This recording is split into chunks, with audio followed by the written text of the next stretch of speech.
Chapter 52. My uncle gets some backup singers. Alex ripped off her veil, whipped her new golden garrote from her waist, and looped it around Thrym's neck. The giant king rose, bellowing in outrage as Alex scrambled onto his back and began choking him like she'd done the Lindworm in Valhalla. "I want a divorce," she said. Thrym's face turned even deeper purple. His eyes bulged, his throat should have been cut clean through, but the skin around the garrote seemed to be turning into a gleaming gray rock. Stupid earth giants and their stupid earth magic. "Treachery!" Thringa's eyes danced with excitement, as if she finally saw a chance for some treachery of her own. "Bring me the hammer!"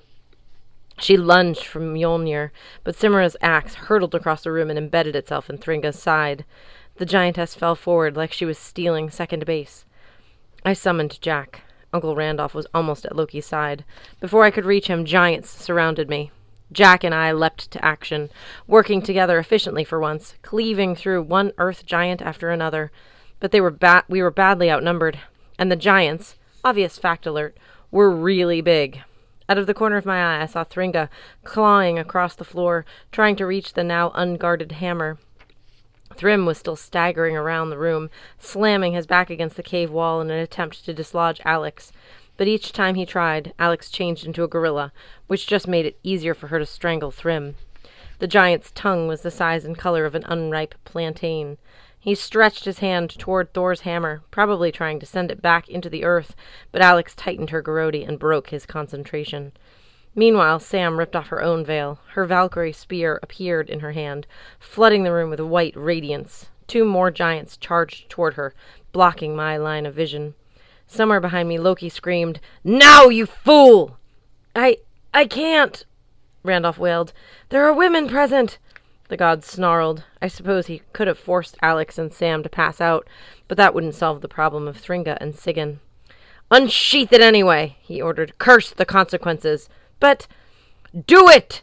I was too busy dodging clubs and stabbing giants to see what happened, but I heard the Skofnug sword being drawn. It let loose an unearthly howl, an outraged chorus of 12 berserker spirits unleashed against their will and in violation of their ancient taboo. The sound was so loud, it gave me double vision. Several giants stumbled. Unfortunately, Jack was also affected. He turned heavy and inanimate in my hands, just as one of the giants backhanded me, sending me flying across the cavern. I slammed into a stalagmite. Something in my chest went crack. That probably wasn't good. I struggled to rise, trying to ignore the acid now sloshing around in my ribcage. My vision swam. Uncle Randolph was screaming, his voice blending with the howl of the Skofnug spirits. Mist swirled around him, pluming from the blade as if it had turned to dry ice. "Hurry, you fool!" Loki yelled, "before the sword dissolves!" Sobbing, Randolph struck the bonds at Loki's feet, with a sound like high-tension wire snapping on a bridge. The ties broke. "No!" Sam shouted. She lunged forward, but the damage had been done. Loki brought his knees to his chest, for the first time in 1,000 years. Sigyn retreated against the far wall, allowing the snake's venom to splash freely in her husband's face. Loki screamed and thrashed.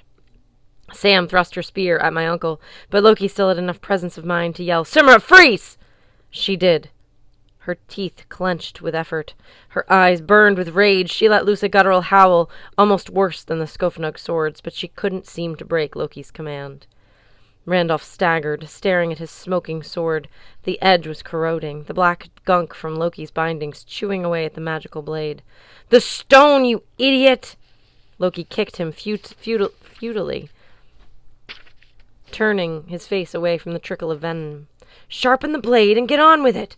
You only have a few minutes!" Smoke continued swirling around Randolph. His skin was starting to turn blue. I realized it wasn't just the sword that was dissolving. The enraged spirits of Skofnug, still howling, were taking out their anger on my uncle. A giant charged me with a celestial totem pole. I managed to roll out of the way, my cracked ribs throbbing in protest, and cripple the giant by stabbing his ankles. Alex was still throttling the giant king. Both of them looked pretty bad. Thrym stumbled, his hands clawing sluggishly at his bride. Blood trickled from Alex's ear, spattering her white dress. I hope Sif didn't expect us to return it dry-cleaned. 3 of the giants had surrounded Thor's hammer again. Now they picked it up, staggering under its weight. "What do we do with it?" one groaned. "Put it back in the earth?" "Don't you dare!" Thringa yelled. She was on her feet now, clutching the axe, still embedded in her side. "That hammer is mine!" Granted, I didn't know the rules of earth magic, but judging from the effort it had taken Thrym to retrieve the hammer, I doubted any of the giants would be able to sink it 8 miles into the earth again right away. Not in the middle of a battle with weapons flying and berserker spirits howling. I was more concerned about the sword. Randolph had already resharpened the blade. As Sam screamed at him to stop, he moved toward Loki's right hand. "Thringa!" I yelled. The white giantess glared at me, her inky lips curled into a snarl. "You want the sword for yourself?" I said, pointing to my uncle. "You better hurry." It seemed like a good idea, turning the murderous giantess on Loki. Unfortunately, Thringa also hated me. "That sword is finished," she said, "already dissolving." "But perhaps I'll take yours." She charged. I tried to raise Jack, but he was still dead weight in my hand. Thringa plowed into me, and we both skidded across the floor, straight into one of the bubbling pits. Newsflash, pits of boiling liquid are hot. Had I been a regular mortal, I would have died in seconds. Being an energy, I figured I had a minute or so before the heat killed me. Hooray! My world was being reduced to a boiling roar, a sulphurous yellow haze, and the white shape of a giantess whose fingers were digging into my windpipe. Jack was still in my grip, but that arm felt heavy and useless. With my free hand, I clawed blindly at Thringa, trying to break her grip on my throat. By chance, my fingers found the shaft of Sam's axe, still buried in Thringa's side. I yanked it free and swung it in the general vicinity of the giantess's head. The pressure on my throat abruptly loosened.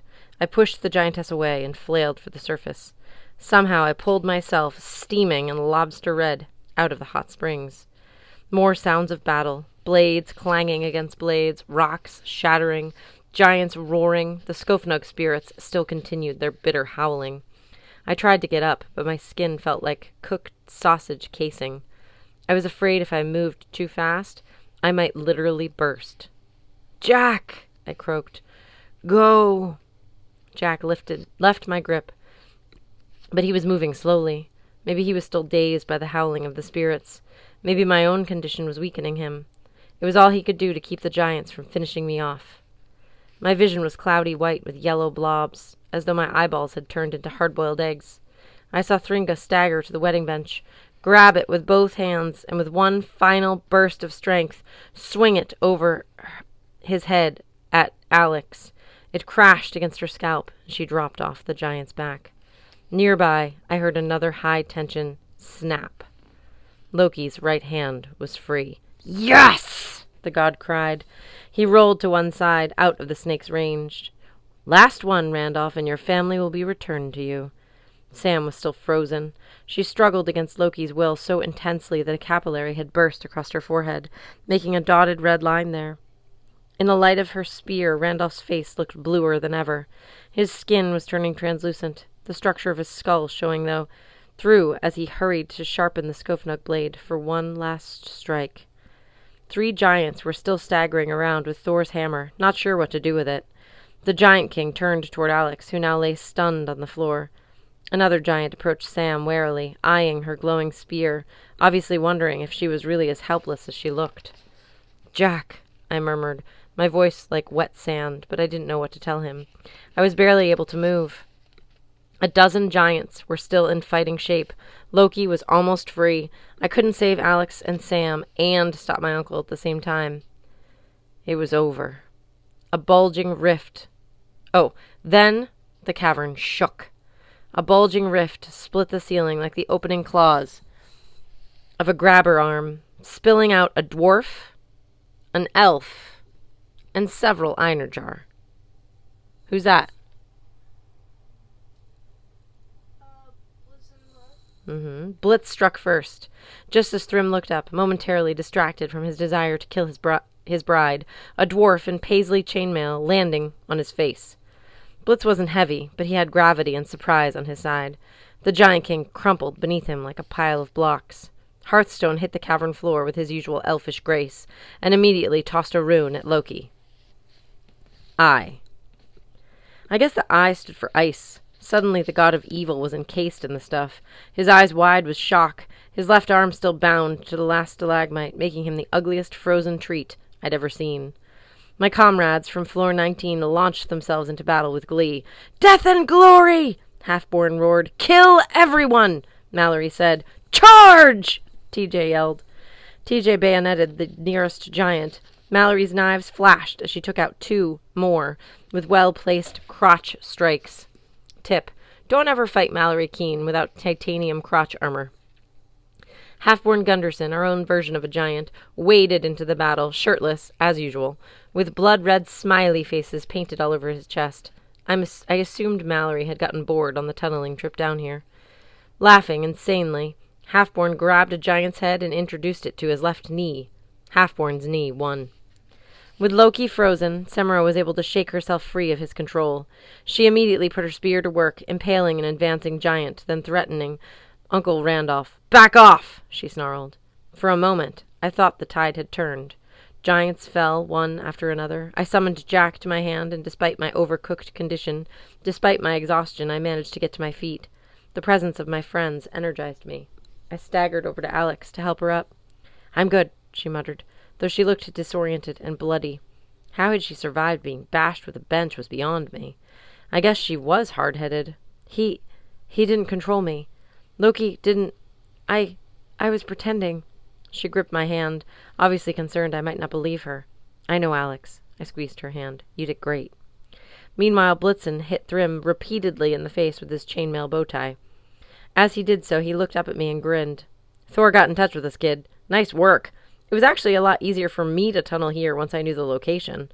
The gods are still digging their way from the idiot's lair.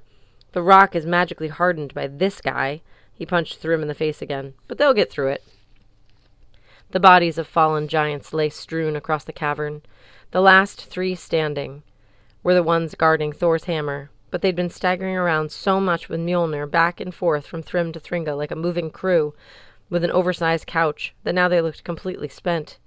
Halfborn Gunderson made short work of them with his battle-axe. Then he stood triumphantly over them, rubbing his hands eagerly. "I've always wanted to try this." He strained to lift Mjolnir, but the hammer stayed stubbornly in place. Mallory snorted. "Like I keep telling you, you are not as strong as 3 giants. Now help me over here." "Look out!" Halfborn's effort with the hammer had distracted us from Uncle Randolph and Loki. I turned just as the block of ice shattered, spraying us with frozen shards.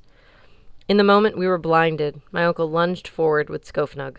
He struck the last restraint around Loki's left wrist, snapping the bonds. The sword dissipated in a puff of smoke. The chorus of angry berserkers went silent. My uncle dropped to his knees, screaming, his arm beginning to dissolve into blue vapor. In the back of the cave, Sigyn cringed as her husband rose to his feet.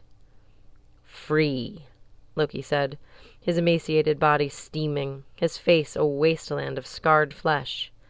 "Now the fun begins."